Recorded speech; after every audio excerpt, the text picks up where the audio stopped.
so happy to be here. Thank you. Check. Do you want to keep the sticker on? Yeah, if you want. I'm just gonna, if you don't mind. Do you want to keep this on? The sticker? Yeah. I can remove it. It's up to you. We know you're here. Yeah. We're actually in the main They're frame. aware of who you You're are. not gonna call security. I'm on not me? going to, or maybe. Sorry. We'll see how this whole thing Yeah, we'll pans see. out. Okay, good. Yeah, you I don't never mind a know. little mayhem while we're shooting. Thank you. Perfect. We're live on the radio. We're live on the radio. I'm ready when you are. Are you all set? Yeah. Okay. Great. Sinead, are you okay whenever? Yep, all good. Okay then, Let's do it. let's do it. All right, hold I'm gonna throw to this Okay. right away. Welcome back to the Shaun Proulx Show on Canada.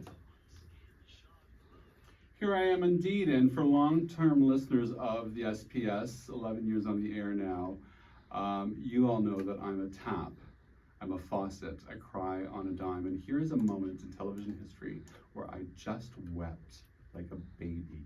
Let's have a listen. On the lip sync and your performances all season long. I've made my decision.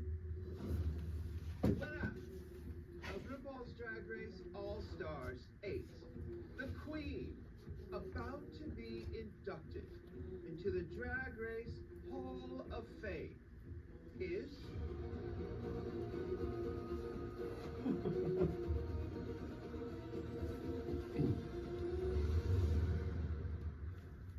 Jimbo.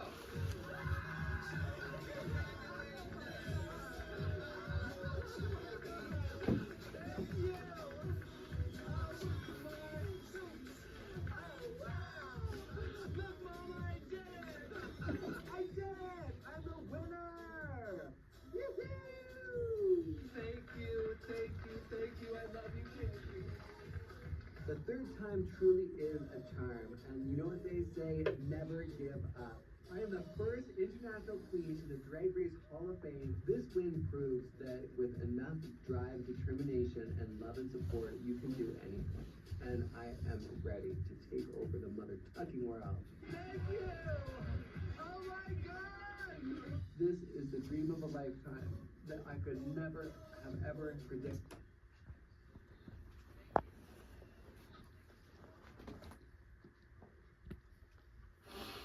I'm verklempt again! Winner, chicken dinner! We've got Jimbo in the house right now.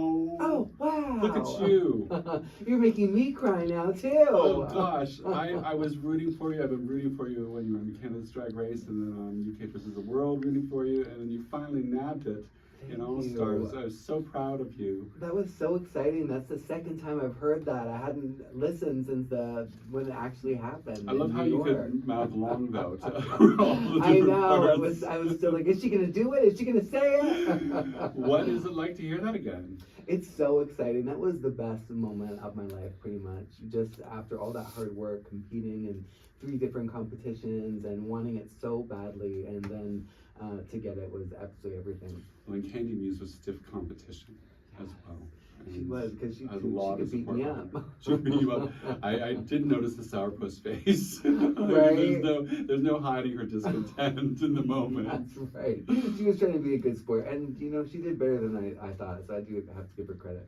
I love what you said at the very end about believing in a dream, having the support behind you of people who love you and going for it. We talked about that a lot on the show. Thank you. Yeah, it takes a And village. I want you to talk to us a bit more about what that means to you. You following a dream of drag that has, it's like when you tell someone you're going to go into acting, they're like, oh, that's Right. so, you know, Uh-huh. 1 in 100 people make it. Yeah. You know, and plus the clowning aspect, which is an art that is so underrated Right. and under-respected as well. So you're going in this direction that is completely less traveled. Right. And you've succeeded probably beyond your imagination, I would guess. Yeah, you know, I prepared for the best. I would always say to my partner, you know, one day I'm going to be a famous clown, a world famous clown. And he was like, you know, okay, well, you know, we'll see what happens when we get there. And he always believed in me, and I never really thought it was going to be a drag clown. So that's kind of the icing on the cake. I get to do it all with sparkles and fancy outfits. So you were pursuing being a clown first. Yeah, that was sort of my entrance into performance before putting the persona of drag on top was clown. Hats off to your partner, because it takes a certain kind of man to support someone with a dream that's as far left field as being a clown. You know, when you meet somebody and you say, well, what do you do for a living? You know, the typical answer is real estate agent, banker, you know, I'm a teacher, whatever. And you said, cross-dressing clown. I'm a cross-dressing clown. And so hats off to him. Yeah, he's the best. There's Love you, Brady. There's a lot of power in what you said before about I'm going to be a world famous clown. Yeah. You say it and say it and say it until you speak it until it comes to be true. Yeah, and believe it. You know, so sure, as ridiculous as that sounds, you know, maybe to the outside, that's really my dream, and that's what I wanted, and that's what I worked for, and came true. Now, you've got so many things on the go. You are doing a tour right now. You just finished a U.S. leg of a tour. 38 cities. 38 across the cities. US. And now we're here in Canada. We start tomorrow in Toronto. We're Yes. doing 22 shows in 20 cities, coast to coast. And it's kind of like the 18th of June, I believe. The 16th. The Oh, 16th. sorry. It's the 16th of May tomorrow until the 13th of June. The We finish 13th of up June.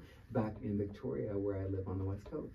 So it feels like when you're in this stratosphere that you're in now, where you've won the crown, plus you have so much love, built-in fan support from being on 2 seasons before that. So there's a lot of love for you. That this becomes a game that's strategic. Right. If you want to take what you've earned and multiply it and make something bigger out of it, Yeah. you've got to really strategize. You've got to have your tour, you've got to have your merchandise, you've got to have all of the things. I'm looking at your bio right now. You are featured in all seasons of Drag Race. Head of her successful design house, House of Jimbo, a clothing brand, merchandise retailer, and special events producer. Yeah. You've got to be doing it all. Like, how did you pull back from the win and go, okay, how am I going to take this to the next level? How did you Well, I've always been an entrepreneur, and as a designer and as an artist, you have to wear many hats, and you gotta hustle. And so being a drag queen is no different, and you just gotta hustle, you gotta get out there, you gotta work, and you have to have drive and determination. And the crown and the win is, you know, certainly a help, but it still is, at the end of the day, I just have to work harder than I've ever worked before.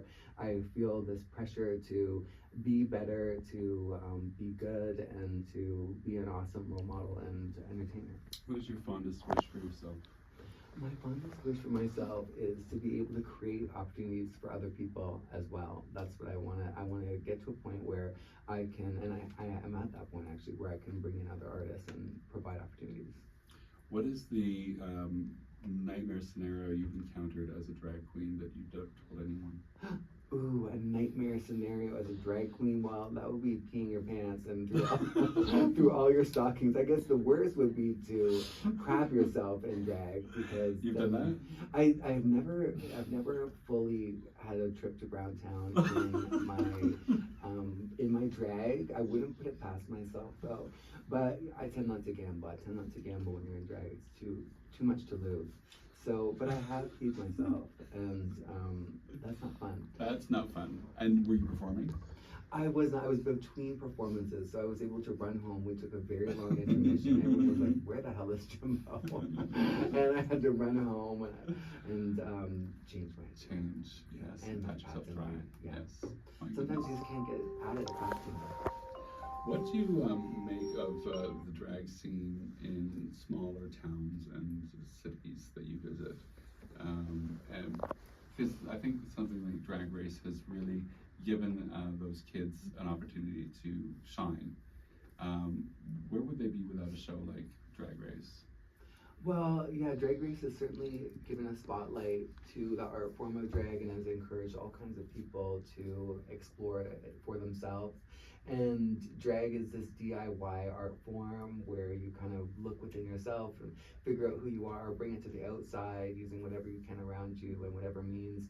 And then performance is kind of within that same realm or vein. You kind of have to, you know, if you don't have a queer space, create a queer space. I did that back in Victoria. It's a DIY art group there where everyone's, if you don't have a venue, you kind of find one or make one. And in my case, in Brady's case, we set up a little stage in our home and we invited people in to private shows. And Oh, wonderful. You know, yeah, it was fun to create little weird queer areas for people to come and express.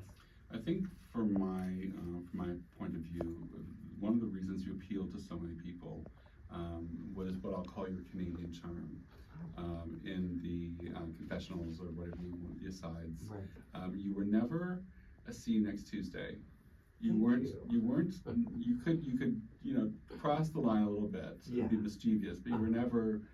Yeah, you were charming the entire time and very endearing. And I feel like, was that the real you? I think so. Do you feel like you yeah. were authentically shown on the show? I do, yeah. I think I like to have a good time and I like people. I like connecting with people. I have a natural curiosity about people and I have a philosophy, you know, give everyone space to be awesome. Everyone is on their own journey. Everyone is trying their best. Everyone wants to be seen. They all want love. And I think it's, you know, it's a very small thing just to see people and know that everyone is trying their best. What is your sign that you're so upbeat and positive? What is my sign? I'm a Scorpio. Scorpio. Uh-huh. Oh, a bit of danger there. Did you see how I recoiled a little I bit? know, I liked it. but intrigued. That's I what his liked it. eyebrows. His eyebrows. So- Let's turn up the lights. Oh my. We're gonna take a break. More with Jimbo when we come back. You've got the Shaun Proulx Show here on SiriusXM Canada Talks Channel 167. Just love you. Thanks so much for coming. I love you, John. Great. Thank you. Thank This you. is awesome.